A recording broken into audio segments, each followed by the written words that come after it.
In this video, you're going to learn about Facebook dynamic ads and how you can use them to drive more online sales by remarketing products to people that have viewed them on your website. So we'll start by really understanding what dynamic ads are and the benefits of them. We're going to look at a case study and see the exact strategy of how this company, Monsieur T-shirt, was able to leverage them and get amazing results. Then we'll look at how you can actually create a product catalog. This is a key step that you need to do in order to benefit from this. And then finally, we'll look at how you can set up a campaign for product catalog sales inside your Ads Create tool. So let's start by understanding dynamic ads a little bit better. The benefit of them is really clear. Say, for example, I'm on an online store as a shopper. I'm on Nike.com here. You can see that they have a ton of products here. They have women's, they have men's, and even within men's, there's so many categories and so many products that they want. Even within shoes, let's have a look at all the shoes. I think there's over something like 700 different products here.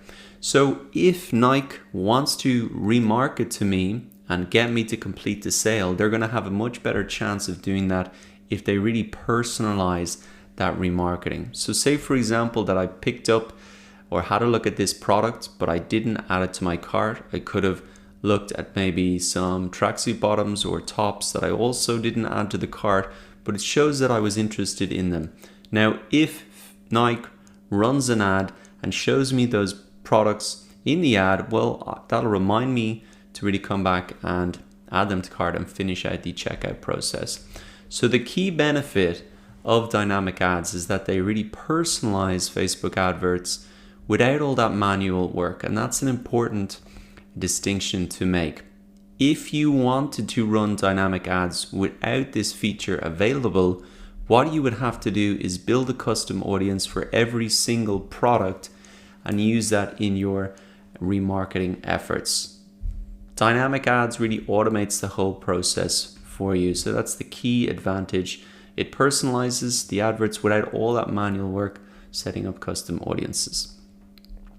So here we go. Yeah, you can retarget shoppers, you can connect people across different devices, and you can even just reach more shoppers by showing people products that are tailored to their interest, whether or not they've even been to your site. So there is a broader benefit outside of just retargeting shoppers to complete the sale, but this is really the key way that you can get that low-hanging fruit.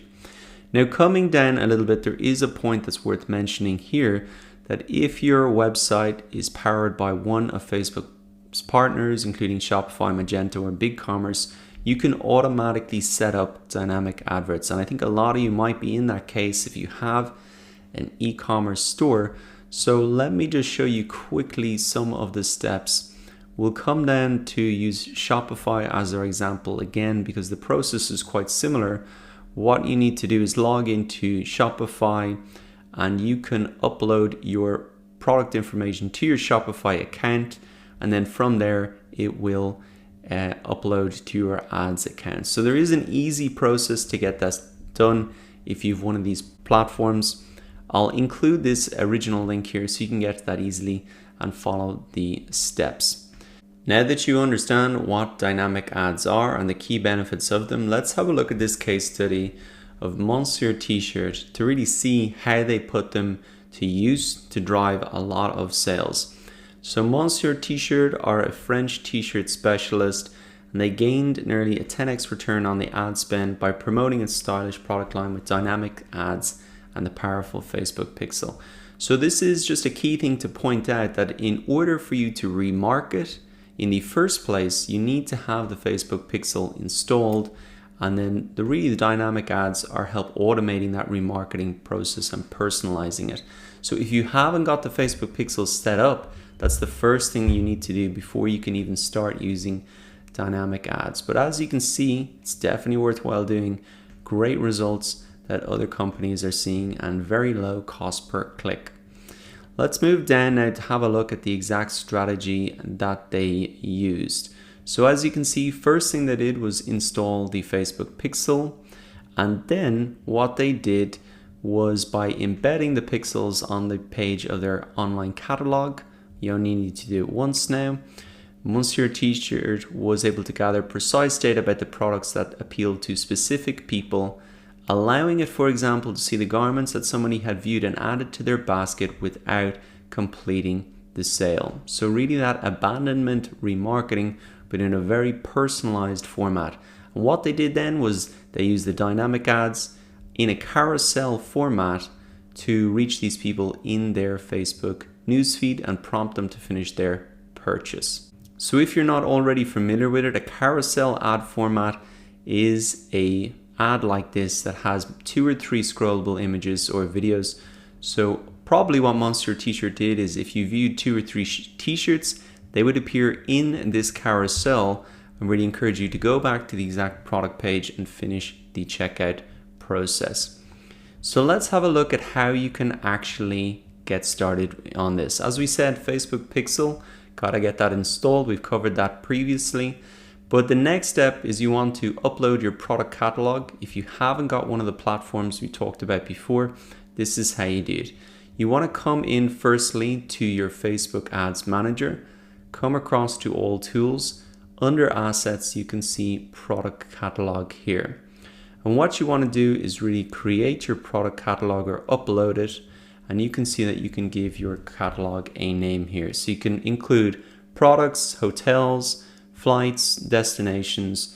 And this might be starting to ring some bells for you if you've visited hotels on Trivago or been on TripAdvisor. Some of these sites, you can start to see in your Facebook feeds the exact thing that you were looking at showing up. And this is how they are doing that. So let's just set up as an example catalog. So I'm going to say products here and really create this as add this in for my Facebook page here. The next step then is to upload your product feed. You just need to select the currency and whether you have a recurring feed that you can upload. For now, I'll just do a single upload. Then you just need to choose the file that you want to upload. I've just got a very small example product catalog set up, just one line in it. And then we really click next and create the feed. As I mentioned, there's only one product in this feed, so it's just an example, but you can put together that product catalog yourself or download it from your online store. Once you've got that set up, you want to come once again into your Ads Create tool and click on your marketing objective for product catalog sales. Now you can see that it's loaded up here, the example catalog that I created, so I can go ahead and continue this now. I'll go ahead and select the pixel which is appropriate for this product catalog. And now you can see that that pixel is associated with the catalog. You can see now that the setup is slightly different to what we would normally do in our ad set when we're setting up interest targeting or using custom audiences. You can select which product set you want to use, dividing really that product list down into smaller categories. You can really choose the audience that you want to choose as well here. Viewed or added to cart but not purchased in the last 14 days, added to cart but not purchased, upsell a product, cross-sell a product, custom combinations. So you could have many different ad sets, maybe targeting each of these different audiences, set those up within your campaign to really test where the sales are coming from. Are they coming from this first category, added to cart but not purchased in the last 14 days? Are the upsells getting the most sales? So it would be a good idea to maybe set up a number of different ad sets focusing on these different audiences and seeing how they perform against each other. Once again, you can set up the normal placements and edit those